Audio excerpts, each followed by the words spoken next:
Hello everyone and welcome back to another episode of Little Tica and Beguits. As always, I'll be your host Ari, and on tonight's family dinner menu, we are having our delicious burrito bake. Super easy to make, such a great family meal, and you can always store it if you're using it for meal prep, so it serves many purposes. Now, I do want to apologize. I have to film in this manner for the entire video because yours truly did hurt her back, so I'm not able to move as much as usual, but this will do today. So, anyways, let's begin. Okay, guys, first things first, we are going to begin with our little pot with 2 cups of water. This will be for the rice. So, we are then going to add a little bit of olive oil into our water.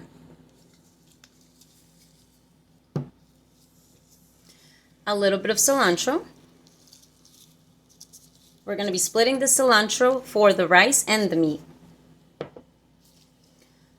A little bit of salt. A little bit of black pepper.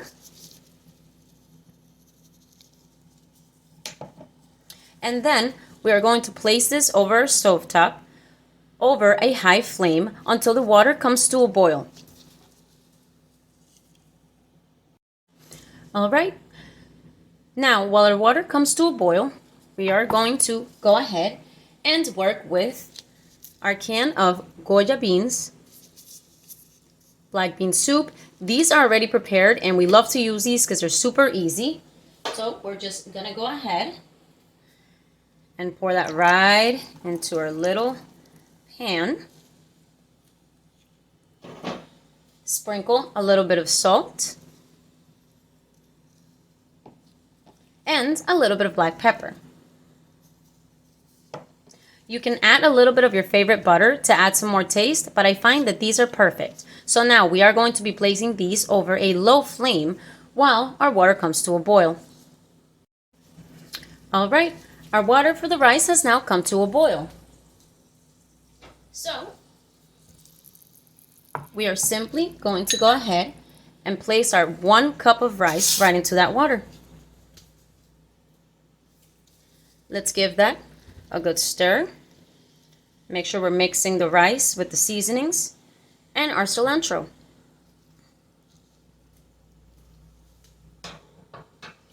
Next, we're simply going to place a lid over our pot and return it back on a medium flame and set our timer for those perfect 11 minutes.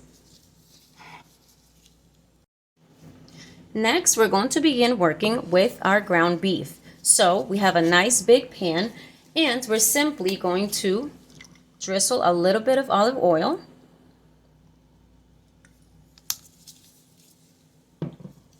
And we're going to be adding a 1/4 of red pepper finely chopped, 2 slices of onion finely chopped,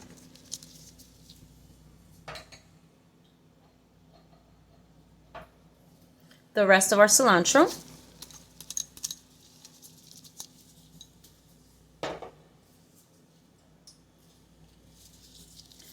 a little bit of garlic. Now I find that this one is quite pungent, but we are going to be doing a tablespoon, or I'm gonna say a little less than a tablespoon. You guys know I love garlic, but this one packs a punch. Now, we're going to go ahead and place this pan over a medium flame until we begin to see that the onion and peppers have sauteed. At this point, the beans have already gotten to a high heat. Therefore, we're just going to go ahead and remove them off the stovetop and place them on the side. These have already been heated up. Our onions and peppers have already begun to cook.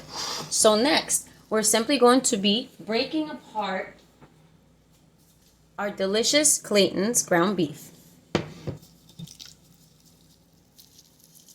Make sure to try to break that apart as best as you can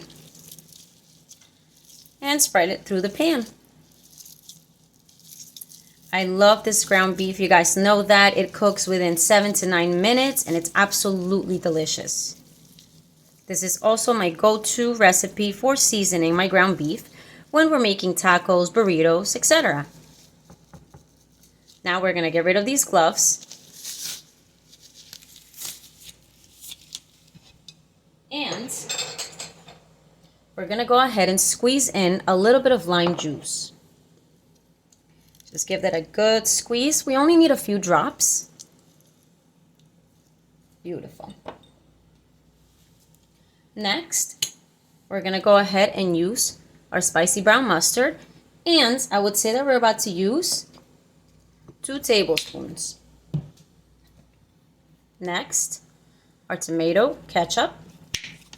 And we're going to go ahead and put in 1/4 cup. Next, we're going to be using our tapatio hot sauce. And we're going to go ahead with about 5 drops.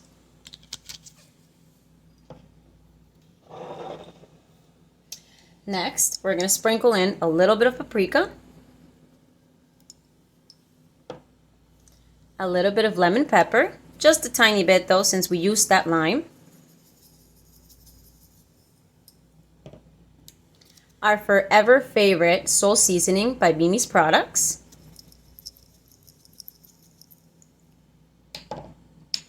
a little bit of black pepper, a tiny bit of salt, a little bit of basil. Oh, let's pop that open on this side. Beautiful. And we're going to go ahead and use 1 packet of Sazón Goya. The achote one. Pardon. And I'm going to say maybe actually we're going to use half of it because it can be quite powerful. Next, we're going to be using half a chicken bouillon packet. Let's tear that open a little more. Let's go ahead and sprinkle that in. Beautiful. And we're simply going to place about 1/4 cup of water in here and return it back onto a high flame while ensuring that we are checking it out, and as it starts browning, maybe we want to reduce the flame to a medium flame, but this will cook between 7 to 9 minutes. Our meat has now been cooking for about 3 to 4 minutes, so don't forget to give that a good stir and ensure that all our ingredients are mixing in well.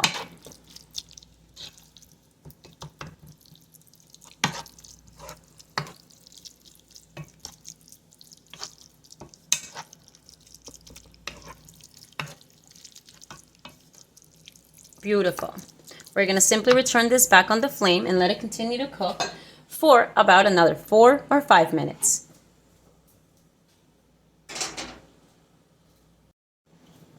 The timer for our rice has now gone off. Let's check it out.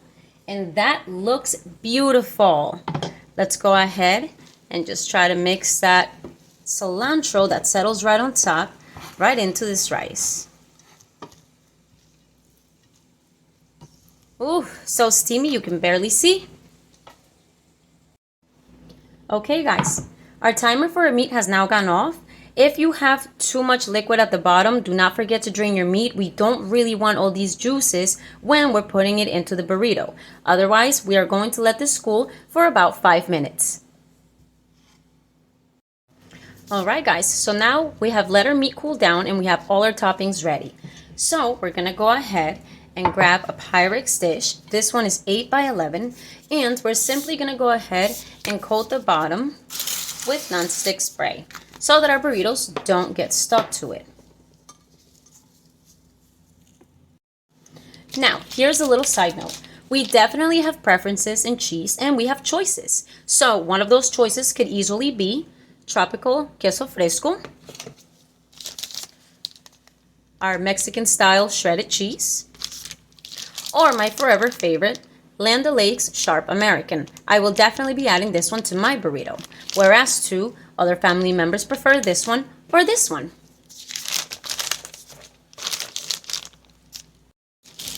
Now we are going to be working with the largest tortillas I could find for a burrito. These are Mission flour tortillas and they're super soft. I always try to pull out the biggest ones I can find and make sure that they don't have cracks.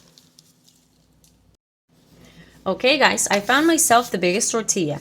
Now this part can get a little tricky, but we're gonna figure it out. As you can see, I'm using two. And it's because I want to reinforce my burrito while having more space so they can be a little bigger and have a little more content. So we're gonna go ahead and layer them like this, and we're gonna place our food right here in the middle. So first, we're gonna go and start with some rice,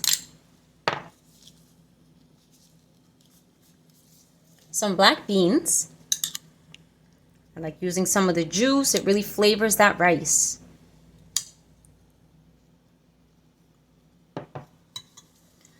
Next, our delicious ground beef. You can see those peppers and onions. You can use as much as you'd like. Try to make sure that you're not using the juices from the meat though.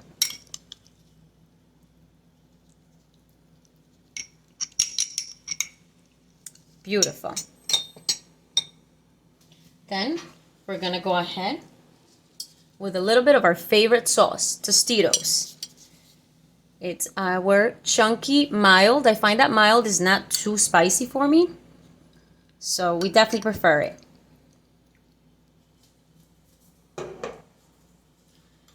Next, if you'd like, a little bit of sour cream.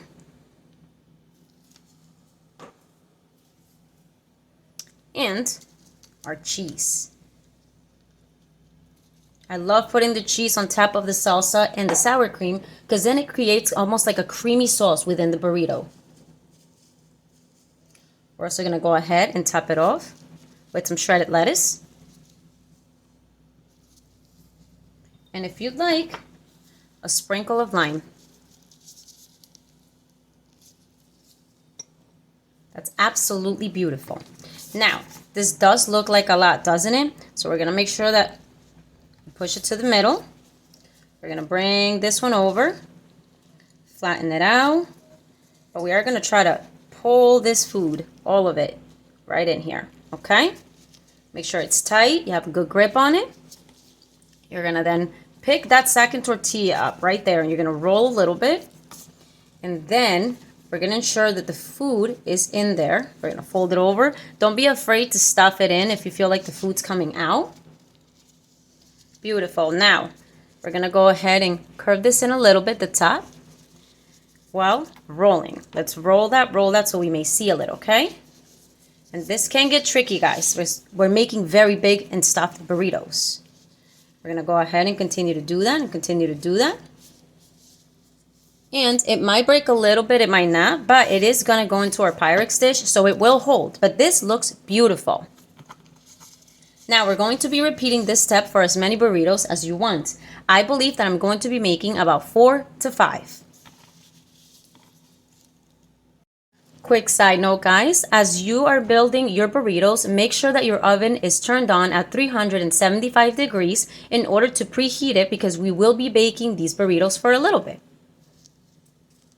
Okay guys, I finished putting my burritos together and I have made little marks so that I know whom they belong to. For example, X is for my husband, no mark will be me, and we have a special guest for the weekend, our nephew, so he has a little A. This looks gorgeous, guys. Now, what we're simply going to do is, again, do a very light spray of this coconut oil, and we're going to go ahead and top this off with a little bit of cheese. Not too much. Now, we all know that I prefer the sharp American. Therefore, knowing that this one is mine, I am going to be placing that on top of this one. Next, we're just going to go ahead and we're just going to sprinkle it. The oil is going to allow for some of the cheese to actually stick to the top. So it's going to be absolutely tasty, guys. A little more there because why not? We love cheese. Oh, wait, I forgot. You know who doesn't like cheese? My nephew. So we're going to go ahead and make sure that we don't put cheese on his side. There you go. That should work. We can always peel off anything that we don't want. Beautiful, guys. And now we're simply going to be placing this in the oven. Do not cover it. The oven, again, is heated at 375. So we're going to be baking this for, I'm going to say, about 10 to 15 minutes. Let's babysit this. We do not want our wraps to get too burnt or crunchy. All right, guys? Let's get to it. All right, guys, it's been about 10 minutes and I feel that my burritos are ready. So let's show you. It's absolutely delicious. The cheese has melted, but it has not burned. And I can still see the marks to see which burrito belongs to whom. Now, we can always top it off with a little bit of fresh cilantro, but there are so many delicious ways to eat this. It's amazing. We can always make that tomato or ketchup and mayo sauce, the pink sauce, and drizzle that over. We can always use salsa verde if we want to, a little sour cream.